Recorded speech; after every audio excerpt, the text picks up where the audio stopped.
Então, na página 254, começando aí o capítulo 4, onde fala sobre os fungos e os protozoários. Então, você iria, além do que for, relembrar do que foi dito aqui durante a aula, você iria ler aqui o que estava falando sobre os fungos, como é que eles podem ser confundidos, de que eles se alimentam, onde eles vivem, associados a quê, o que é que eles podem causar. Então, depois você iria falar sobre os bolores, que os bolores são fungos, conhecidos aí como mofo, tá? Então, se você já viu algum, iria dizer como ele era, como ele estava crescendo. Então, sempre a gente vê aí no pão, quando a gente deixa um pão, esquece um pão aí no cantinho, não se alimenta dele, a gente vai, quase todo dia o pessoal compra pão, então vai esquecendo aquele pão velhinho. Ele vai ficando velhinho, vai ficando ali no canto. E se não jogar ele fora, vai dar um mofo. Então, aí você ia dizer como é que você já tinha visto. Nós estamos nos aproximando aí do inverno, a época em que fica mais frio dentro de casa. Então, se você ficar deixando as portas fechadas, vai ficar abafado. Então, em algumas paredes também aparecem aí o mofo, tá? Então, você ia descrever como ele era. Alguns disseram, mostraram aqui nas atividades, uns eram verdes, outros eram pretos. Então, tem aí como é que eles se espalham, como é que eles crescem, como é que ele vai crescendo. Se ele vai crescendo para, por exemplo, no pão, se está aqui no pão, se ele vai crescendo para cima, ou se ele vai se expandindo por todo o pão. Então, no caso, ele vai se expandindo, ele vai crescendo na sua lateral. Sua lateralidade ali, onde ele vai tomando todo o pão. Na página 255 não tem atividade, mas você iria ver aqui como era o corpo dos fungos, como é que ele é chamado, aqui como é que ele é composto, como é que ele é chamado, a importância do fungo para o ser humano.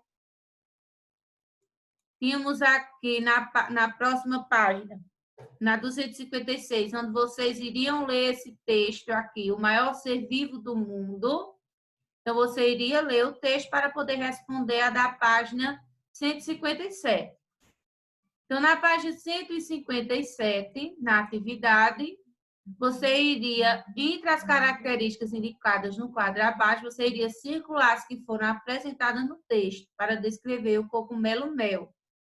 Então, ele tem estrutura do corpo, tamanho, coloração, alimentação, nome e localização.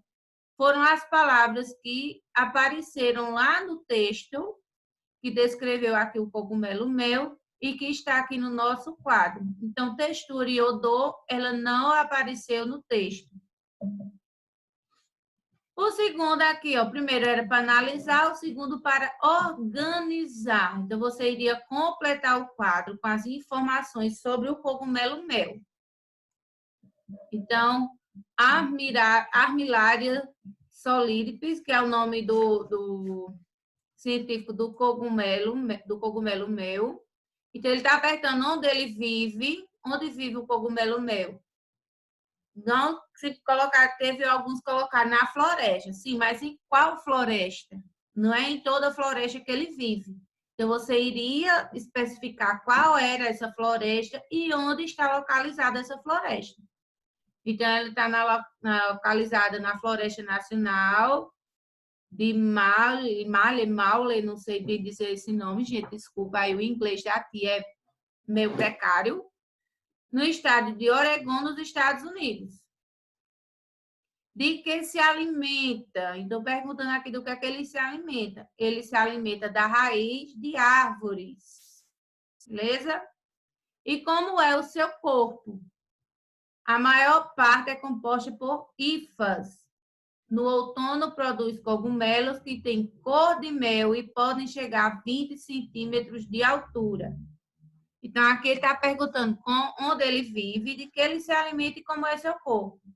Então, qual a floresta, qual estado e qual país que ele se localiza, onde ele vive, de que é que ele se alimenta e como é o seu corpo, do que ele é composto, como é que ele fica no outono.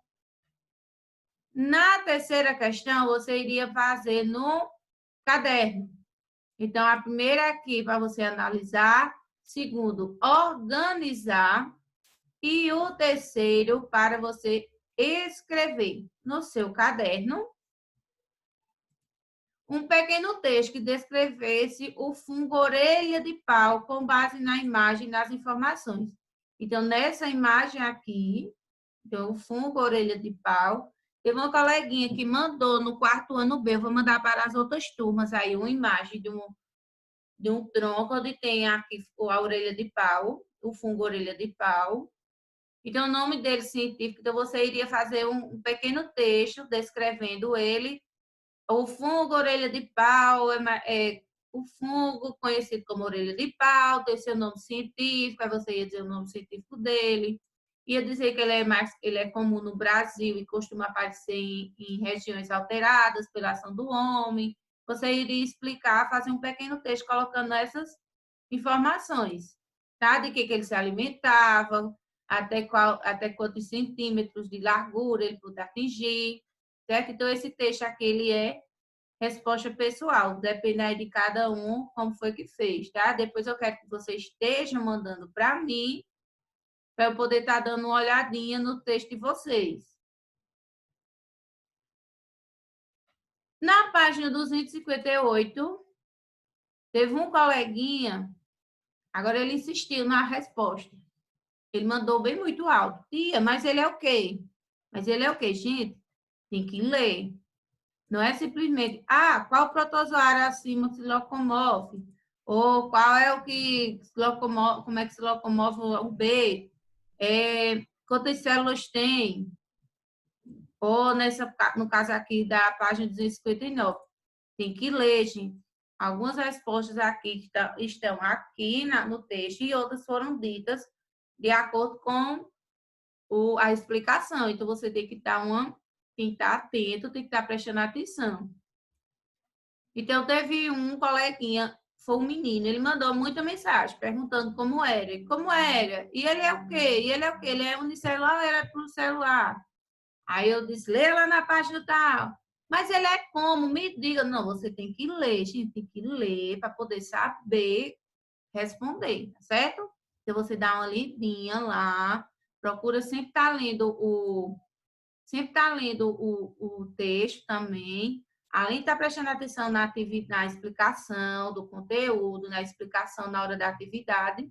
Quando você for fazer, você tem que sempre estar atento à leitura, aos textos que tem no seu livro, tá? Então, dúvidas aparecem, mas se você tem que ler para poder realmente você saber se aquilo ali é uma dúvida ou não. Então, se ele está dizendo que os protozoários são seres microscópicos unicelulares, então aqui ele já está dizendo a resposta de duas questões que nós temos aqui na página 258 e na página 259.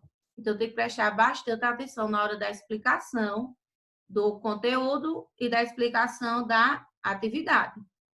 Então, você iria ler aqui sobre os protozoários e, em seguida, você iria fazer a atividade de acordo com o que tinha no texto e no que tinha de acordo com cada imagem. Então, essa aqui é a imagem a imagem B e a imagem C. Aqui é a imagem dele, aqui é o desenho de acordo com a imagem, tá? Então, na letra A, o segundo, observe as imagens abaixo e responda. Letra A. Qual dos protozoários acima se locomove pelo batimento de cílios? Então, até na hora da explicação, diz pelo batimento desses cílios aqui, gente. Então, a única que tem esses cílios ao redor é o protozoário da letra A, que é o protozoário da água doce. Ele se locomove pelo batimento dos cílios. Então, por isso que eu peço a vocês para prestar bastante atenção e na hora de fazer a atividade, estarem lendo também o que está no livro, o que é que ele está dizendo. Na letra B, como se locomove o protozoário da imagem B? Ele é um flagelado e ele projeta partes de célula para se deslocar. Então, foi como a gente falou lá na explicação do conteúdo, como eu falei, cada um como era que se locomovia, o nome de alguns, como é que eles se locomoviam, como é que eles faziam para se locomover. E na letra C, quantas células tem cada protozoário nas imagens. Então, voltando aqui, ó, os protozoários são seres microscópicos unicelulares. Quer dizer o quê? Que eles têm uma única célula. Então, todos os protozoários têm apenas uma célula. Então, fazendo a leitura, prestando atenção na explicação, fazendo a leitura na hora da atividade dos textos que tem, você encontra fácil a resposta de sua atividade. Vindo para a página 259, você também iria fazer a leitura do texto de relações benéficas e maléficas entre protozoários e outros seres vivos.